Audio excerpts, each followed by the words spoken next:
한 비자는 이렇게 이야기했다. 상대방이 명예를 높이는 것에 관심이 있는데 이익을 늘리는 것에 대해 말한다면 절개가 낫다고 생각하여 비천하게 대화하다가 버릴 것이고, 상대방이 이익을 늘리는 것에 관심이 있는데 명예를 드높이는 것에 대해 이야기한다면 아무 생각이 없고 세상 물정이 어둡다고 생각하여 받아들이지 않을 것이다. 상대방이 속으로는 이익을 늘리는 데 관심이 있으면서 겉으로 이름을 높이는 데 관심 있는 척하고 있는데, 이름을 높이는 것에 관하여 이야기한다면 겉으로는 그를 받아들이지만 실질적으로는 그를 멀리할 것이다. 상당한 고난도의 두뇌 게임이 아닐 수 없다. 상대방이 자신의 마음을 숨긴다는 사실 자체를 간파하면서 상대를 설득해야 하기 때문이다.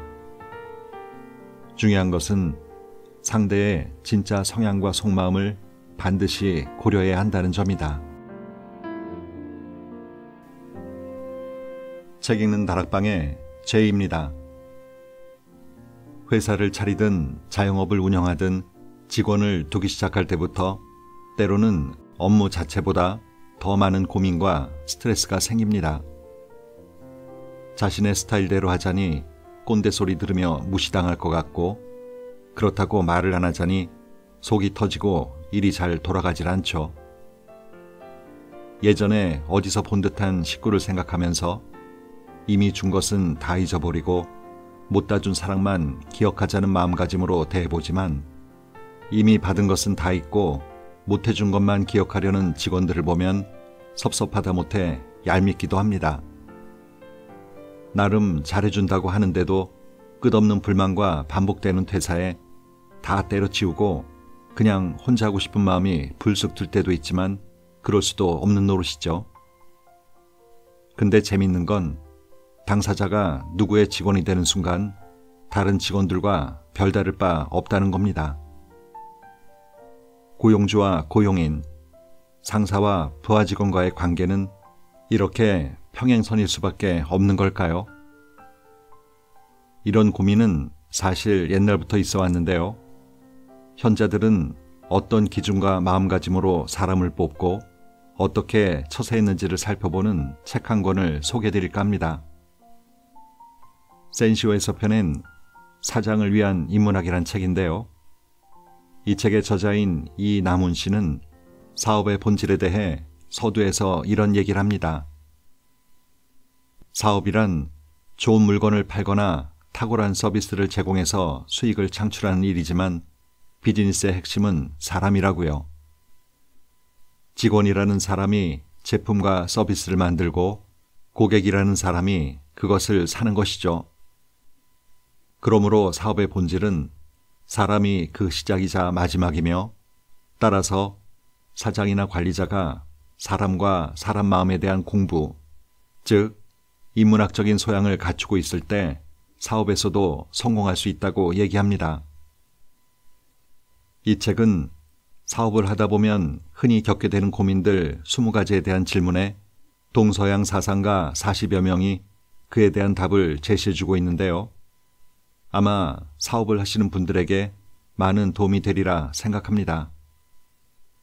오늘은 이 가운데 직원을 채용할 때 어떤 사람을 선택해야 하는지, 어떻게 직원들과 소통해야 하는지, 그리고 직원과의 거리는 얼마만큼 유지해야 하는지에 대한 내용을 중심으로 부분 발췌해서 소개해드리겠습니다.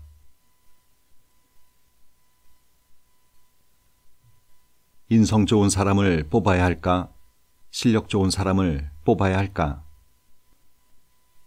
인재 채용에 있어서 사장의 가장 큰 딜레마 중 하나는 실력을 먼저 볼 것인가, 인성을 먼저 볼 것인가다.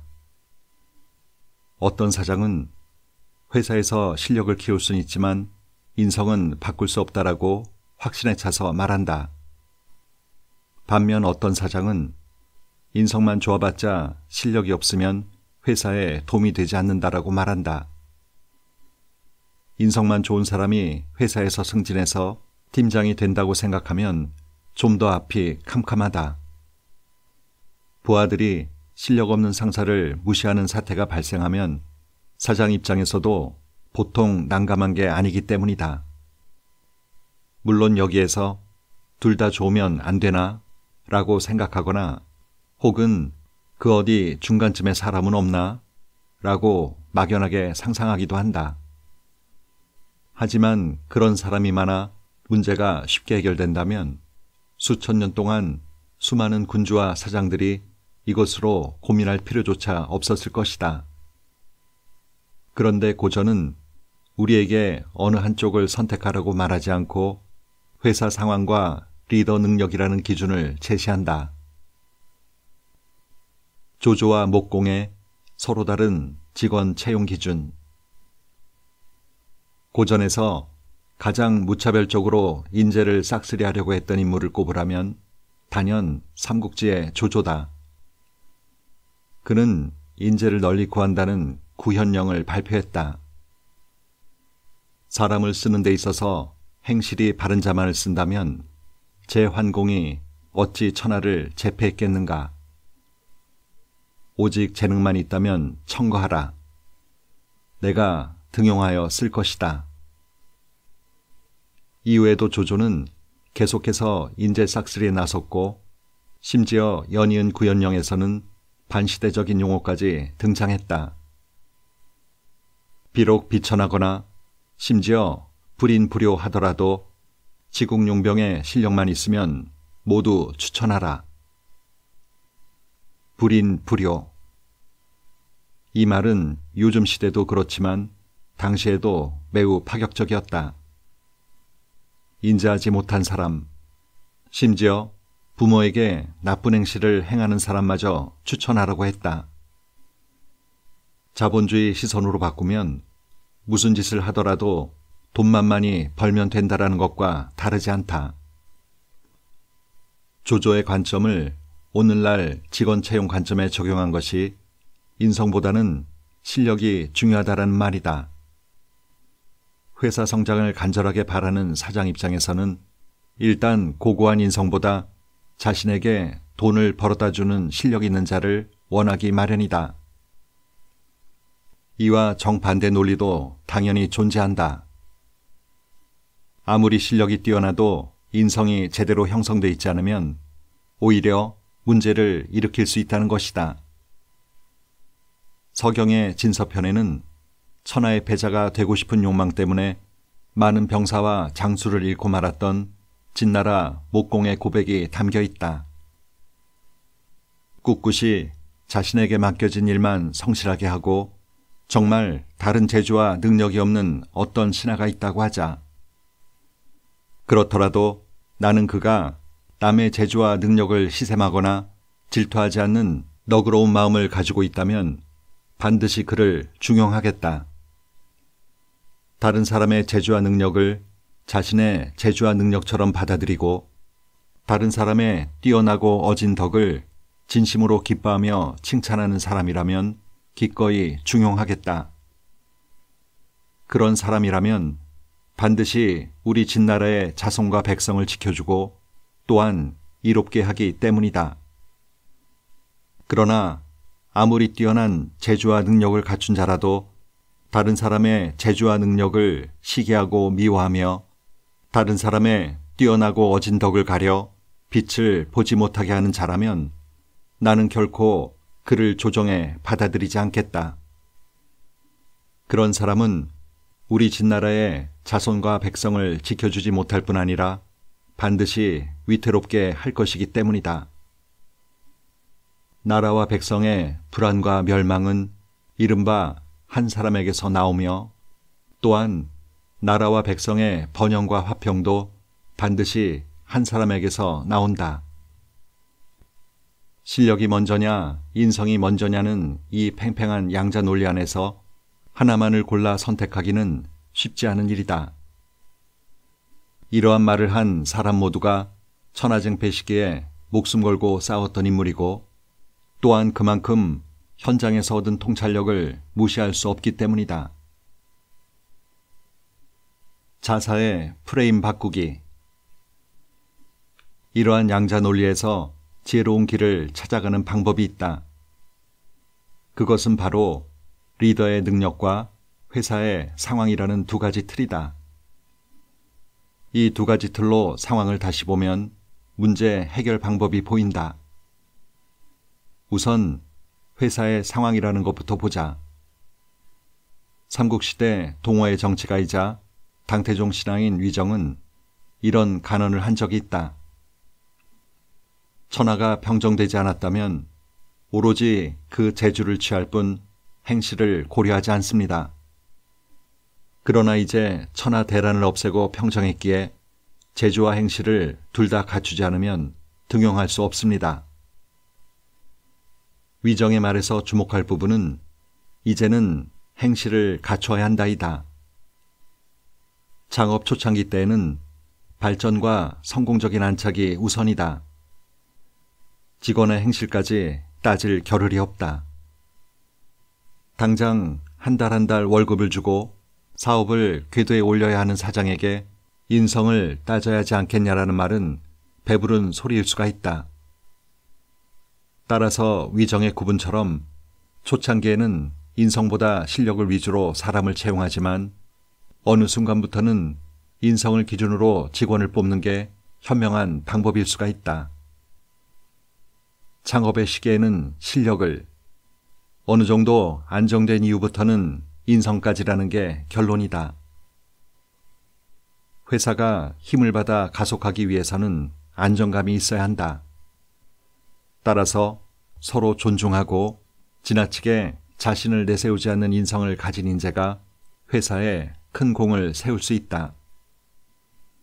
직원끼리 싸우고 퇴사하는 직원이 많아지면 지금까지 쌓은 성과마저 무너질 수 있기 때문이다. 두 번째로 리더의 능력이라는 부분을 보자. 자치통감에서 자사가 위나라 문호에게 했던 말에서 의미심장한 대목을 찾을 수 있다. 무릇 훌륭한 군주가 사람을 관직에 임명하는 것은 마치 목수가 나무를 쓰는 것과 같아서 좋은 부분은 취하고 나쁜 부분은 버립니다. 그래서 아름드리 버드나무와 가래나무에 몇 자 정도씩 썩은 부분이 있다 할지라도 훌륭한 목수는 버리지 않을 것입니다. 자사의 관점은 그가 실력이 좋은 사람이냐, 인성이 좋은 사람이냐 이라는 프레임을 리더가 누구인가로 바꿔버렸다. 누구를 쓰던 결국에는 사장이 할 따름이다라는 이야기다. 당태종은 나라의 관리들이 뇌물 받는 일이 자주 일어나자 이를 일벌백계 하려고 일부러 여러 고위급 신하들에게 뇌물을 보냈고 그것을 받는지 받지 않는지를 확인했다. 그러다 비단 한 피를 받은 관리가 딱 걸리게 됐다. 이때 태종이 그를 처형해서 타의 모범으로 삼으려고 했다. 그때 강력하게 반대를 하고 나타난 사람이 배구였다. 배구가 어떤 사람인지는 나중에 살펴보고 그가 했던 말만 놓고 그의 심성을 평가해보자. 관리가 뇌물을 받았다면 그 죄는 사형에 처해야 마땅합니다. 하지만 이 사건은 폐하가 사람을 시켜 속임수를 써서 뇌물을 받게 만들었습니다. 이것은 사람을 법망에 걸리게 만드는 조작입니다. 이는 덕으로 이끌고 예로 다스린다는 논어의 정신에 어긋납니다. 이 말을 들은 태종은 감동했다. 다른 신하를 불러 배구만큼만 정정당당하게 간언을 한다면 천하가 잘 다스려질 것이다 라고 흡족해했다. 그렇다면 배구는 매우 탁월한 충신이었을까? 안타깝게도 배구는 그런 인물은 아니었다. 그는 처세의 달인이었다. 그는 무려 4개의 왕조에서 7명의 군주를 모셨던 인물이었다. 길고 가늘게 살아남은 인물이었다. 때로 그에게 간신이라는 딱지가 붙였던 것도 그런 이유에서였다. 때로 간신의 행보를 보였던 배구가 그토록 충실의 모습으로 변할 수 있었던 것은 다름 아닌 직원을 좋아하는 태종의 스타일 때문이었다. 이 말은 곧 부하의 태도와 행동은 리더의 모습에 따라 얼마든지 바뀐다는 의미다. 직원은 사장이 제시하는 큰 방향성과 가치 지향에 끌려가게 마련이다. 사장이 흔들리지 않는 모습으로 이끌어 나간다면 배구라는 간신도 충신이 될 수 있듯 저질 인성을 가진 직원도 좀 더 선량하게 변할 수 있다. 이제 우리는 실력이 먼저냐 인성이 먼저냐는 단편적인 질문에서 벗어날 수 있다. 사실은 둘 다 중요하고 배제할 수 없는 요소들이다. 먼저 현재 운영하는 회사 상황을 생각해보자. 창업 초기인가? 아니면 안정적인 궤도에 올라간 후인가? 그 다음에 되돌아보자. 인성이 좋지 않은 직원도 변하게 할 자신이 있는가?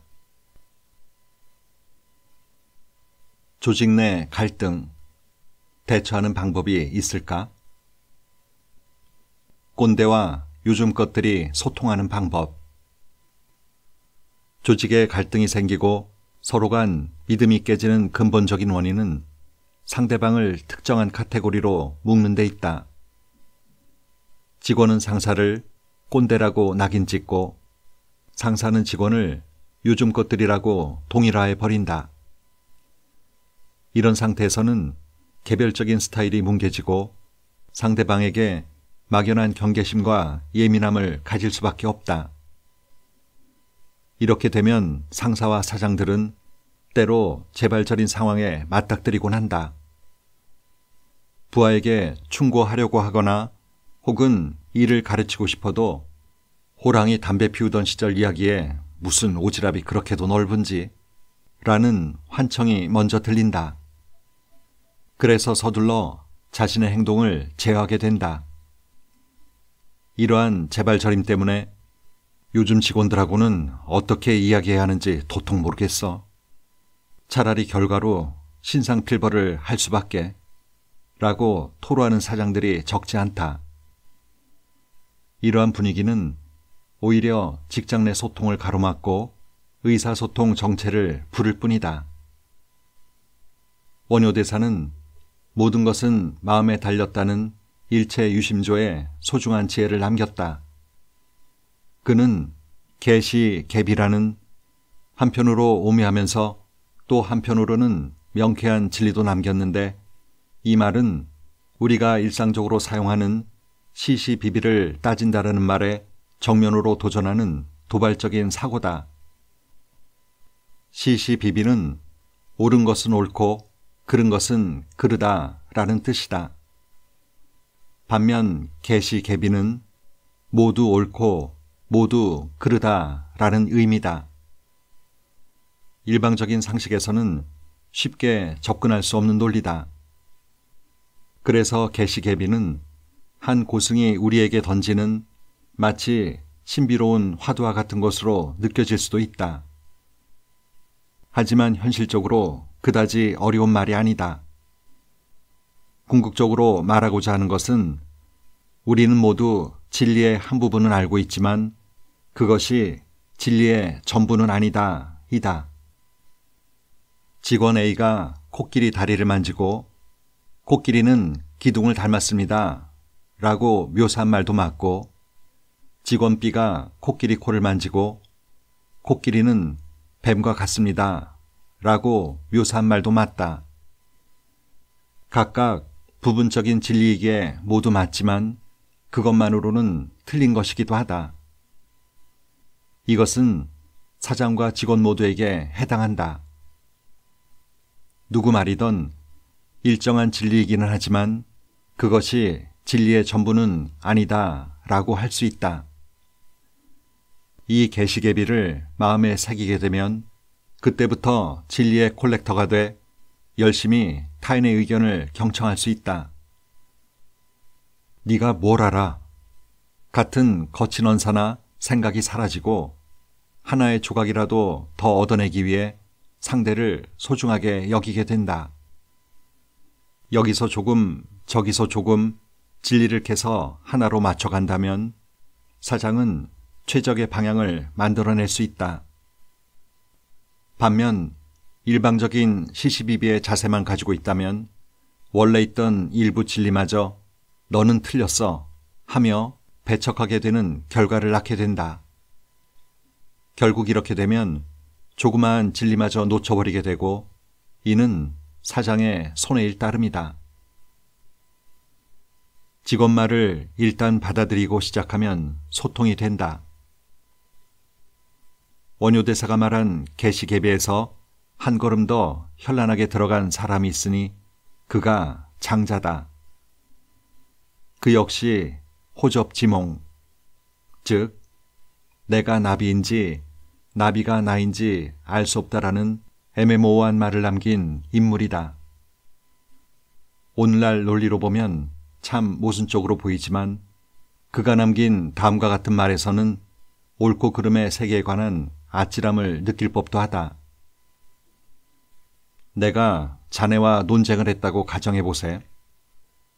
자네가 이기고 내가 자네에게 이기지 못했다면 자네가 옳고 내가 옳지 못한 것일까?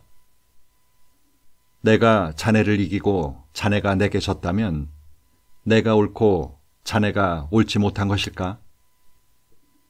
한쪽이 옳고 다른 한쪽은 그른 것일까? 우리가 둘 다 옳거나 둘 다 그른 것일까? 그런 것은 나나 자네나 알 수 없네. 무릇 모든 사람이란 나름의 편견을 가지고 있거늘 우리가 누구를 불러 그것을 판단케 하겠나? 만약 자네와 의견이 같은 사람더러 판단해 보라고 하면 그는 이미 자네와 의견이 같은데 올바로 판단할 수 있겠나? 나와 의견이 같은 사람에게 판단해 달라고 한들 올바로 판단할 수 있겠나? 그렇다고 나나 자네와 의견이 다른 사람에게 판단해 달라고 한들 어찌 올바로 판단할 수 있겠나? 그러니 나나 자네 그리고 다른 사람들까지 모두가 알 수가 없지. 그런데 누구에게 의지하겠나? 그의 말을 따라가다 보면 정말이지 이 세상은 우리의 인간의 힘으로는 이해할 수 없는 불가해한 세계가 된다. 장자는 우리는 옳고 그름을 알 수 없다라고 말하려던 게 아니다. 오히려 타인의 의견을 겸손하게 받아들이라 한 것이다. 일단 누가 옳은지 그른지 알 수 없으니 일단 받아들이고 시작하라는 말로 볼 수가 있다. 바로 여기에서 우리는 진정한 소통의 본질을 생각해 볼 수 있다. 일반적으로 소통이란 두 사람이 대화를 통해 서로를 이해하는 것으로 알고 있다. 우리는 참 잘 통해 라는 말 역시 각자가 상대방을 잘 이해하고 받아들이는 협력하는 것으로 보인다. 하지만 이러한 협력이 있기까지는 우선 내 의견에 대한 완전한 포기가 전제돼야 한다. 예컨대 사장은 회사는 내가 월급을 받아가는 곳일 뿐이라는 직원의 생각을 이해하기 쉽지 않다. 다소 서운하고 더 나아가 비정한 세상의 단면을 느낄 수도 있다. 그래서 사장은 아니야. 회사는 서로 협력하고 단결해서 함께 꿈을 이뤄나가는 곳이야. 우리 회사가 잘 되면 내가 너한테 얼마나 잘해주고 싶은지 알아? 라고 말하고 싶은 충동을 강하게 느끼지만 사실 그렇게 말해봐야 직원에게는 별 소용이 없다. 아직 회사가 얼마나 잘 될지 알 수도 없는 상태인데다 설사 그렇다고 하더라도 잘해주고 싶은 마음이 어느 정도인지도 모르기 때문이다. 그래서 사장이 먼저 해야 할 일은 자기 생각을 완전히 접어둔 채 왜 그 직원은 그렇게 생각할까? 라고 질문하며 직원 처지에서 충분히 생각해야만 한다. 그래, 맞아.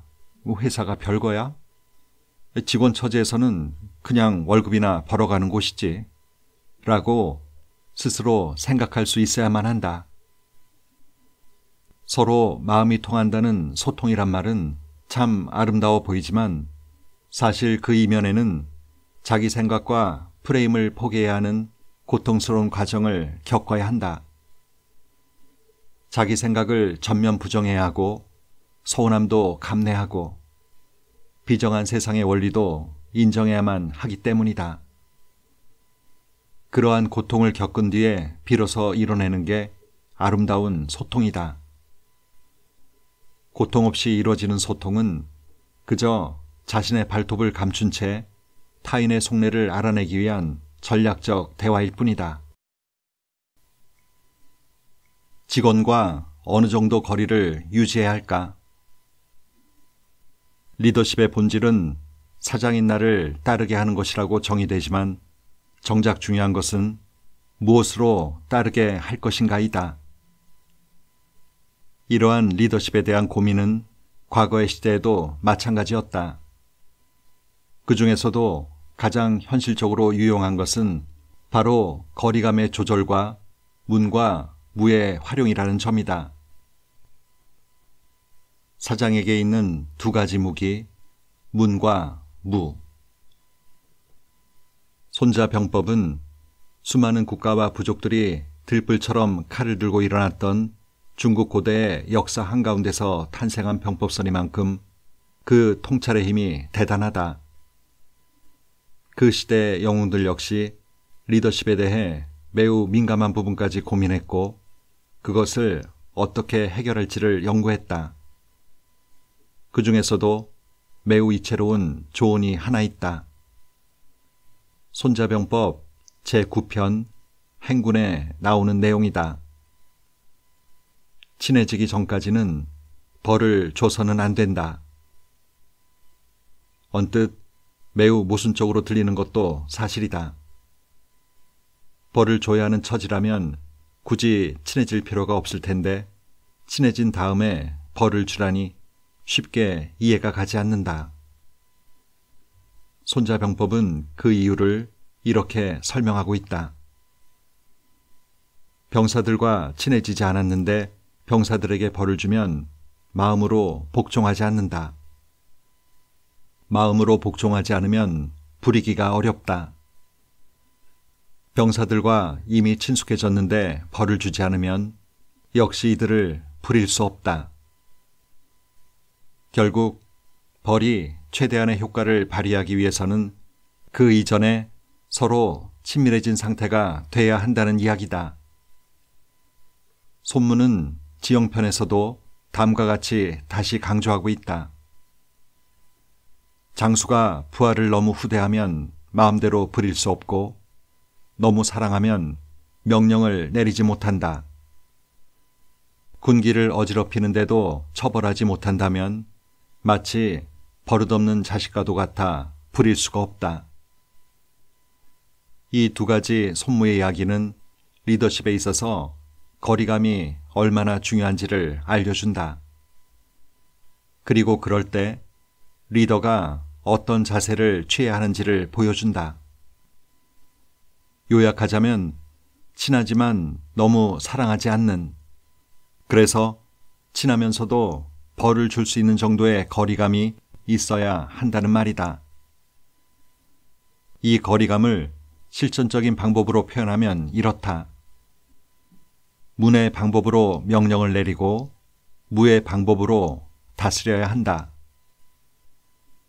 여기에서 문으로 다스린다는 것은 사람에 대한 최대한의 예의와 도덕을 갖추고 의리로서 상대방을 대해야 하며 뭔가를 지시할 때는 위압적인 태도를 버리고 인격적으로 해야 한다는 말이다.